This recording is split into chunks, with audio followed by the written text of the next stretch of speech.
Welcome to the channel, everybody. It's your host, NGE. We back with another crazy video about a California woman who stabbed her boyfriend 108 times and will not serve a single day in jail. Okay? This is California, by the way. So let's get into it. Let's look at the story. It says, California woman who got high and stabbed her boyfriend 108 times will not go to prison, the judge rules. So let's read it. It says, a California woman who fell into a pot-fueled psychosis after getting high on drugs and stabbed her boyfriend 108 times before slicing her own neck as police tried to stop her will not serve any prison time, a judge has ruled. Jurors found Brian Spetcher, I think that's how you say that name, a 32-year-old from Ventura County, guilty in December of involuntary manslaughter after she stabbed her boyfriend, Chad O'Melia, 108 times while high on cannabis. Involuntary. Okay, you know what involuntary is? That's like your heartbeat.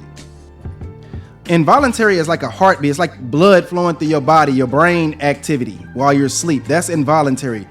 Okay, your lung activity.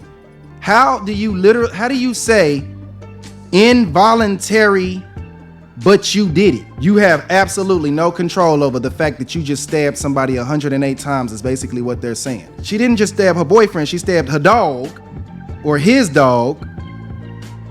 Let's get back into it. Both took several hits from a bong loaded with marijuana. The Ventura County District Attorney said in a statement, Spetcher had an adverse reaction to the marijuana and suffered from what the experts call a cannabis-induced psychotic disorder. Jesus Christ. The experts, ladies and gentlemen. The state's mental health expert. Okay, so mental health experts in California, miss me with them. The state's mental health expert determined that as a result, she was unconscious, basically sleepwalking. While she stabbed O'Melia dozens of times, she also stabbed her dog and turned the knife on herself when the police arrived. That right there should already tell you that there was a cognitive thought process.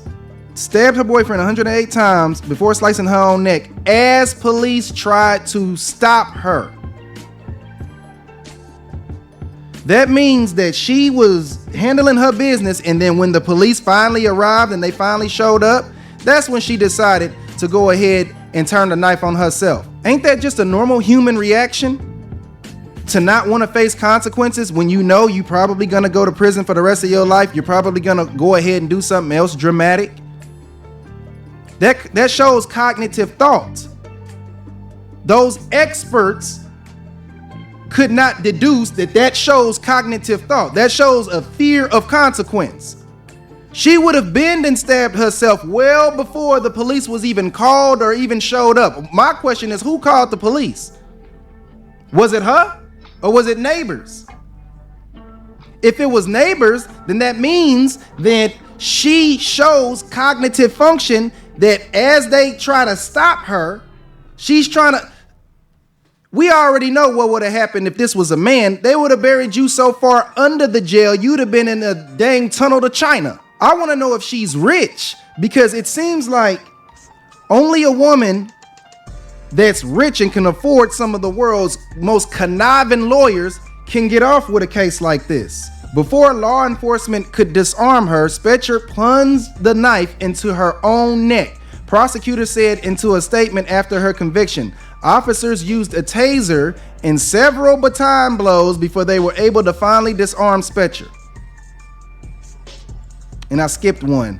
It said in early morning hours of May 28th, law enforcement arrived at the apartment to find Mr. O'Melia in a pool of blood and Spetcher screaming hysterically with a knife in her hands. The Thousand Oaks Acorn, a local newspaper, reported that in the fall that initial murder charges against Spetcher was downgraded to involuntary manslaughter over protests from Amelia's family due to the presence of cannabis-induced psychotic disorder. Fellas, you couldn't pay your way out of this situation. You couldn't stab your girlfriend 108 times and then tell the judge, Oh, it was weed. I tried to stab myself in the neck, you see? When the police showed up, Joe Rogan did a response to this, so let's see what he has to say. Did you see this fucking thing that happened in California where this woman stabbed her boyfriend 108 times and they let her go with community service? Wait. They said that she was psychotic from smoking marijuana, which is... So I don't smoke. By the way, I don't smoke. I've been smoking a long time. I ain't never thought about stabbing one person ever.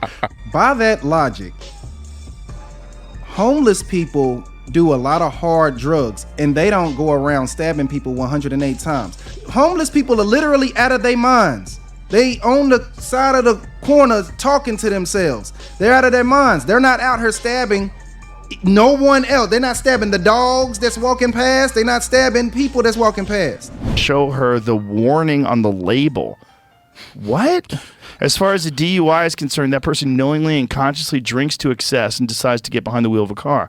In Mrs. whatever her name is case, she took a hit of what she believed to be a legal consumer product in the sanctity of Mr. O'Malley's home as they sat on his couch with no plans to go drive home later that evening.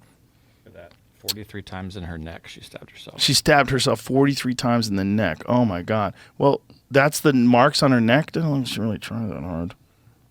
Well, listen, people try to kill themselves after they kill somebody. Look, if you're lying there and your boyfriend is got 108 stab wounds and you're like, oh my God, my life is over. I'm going to jail for the rest of my life. But why the dog?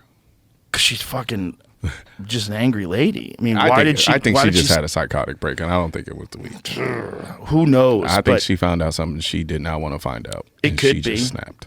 But it might not be that. I mean, she might be fucking legitimately crazy. But either way, 2 hour or 100 hours of community service and 2 years of probation is fucking nuts. I mean, you just killed somebody. Yeah. Imagine the roles reversed. Imagine if it was a man who stabbed his wife 100 or his girlfriend 108 times and then stabbed the dog. Jail. He'd be under the jail. Yeah. Death sentence. Experts for both the defense and the prosecution concluded the pot she smoked caused her to slip into a psychotic state. Now, here's the story. You can have psychotic breaks from marijuana. Mm-hmm. It is possible. Mm-hmm. It's possible to have schizophrenic breaks from marijuana. Mm-hmm. It's well documented with certain people that have predisposition. Yes. Yeah. So, but either way, it doesn't make any sense. Marijuana is not a violent drug. No, yeah. It's not the kind of drug that makes you want to hurt somebody. And keep in mind, this is coming from somebody who does not like marijuana at all. I don't believe that. It sounds insane. Yeah, I don't believe that. It sounds insane. There's probably a lot more to that story. Yeah, very much so. Very, very, very much so. She stabbed herself in the neck. We live in a society that does not want to hold women accountable. No level of hoop jumping, no level of lawyer jargon would have gotten a man off of this case. As a man, if you consume alcohol and engage in intercourse with a woman, and then she turns around and says, well, I don't like what happened, we have a word for that. That you committed a crime. They don't care if you're under the influence. As a man, it doesn't matter if you're under the influence. If you drink and drive, they gonna make your life miserable. You're gonna get a device on your car, all kind of stuff. You gonna suffer some real consequences. But if you a woman in California and you say you high on weed, you don't get no consequences. That's a deadly precedent that they set. How many people can now try to use this as a defense? That judge should be fired. That is a mishandling of justice. It is quite obvious that that woman realized that the police was outside and decided to try to take herself out. Notice the wounds on her neck had nothing across the jugular. That was her way of claiming insanity.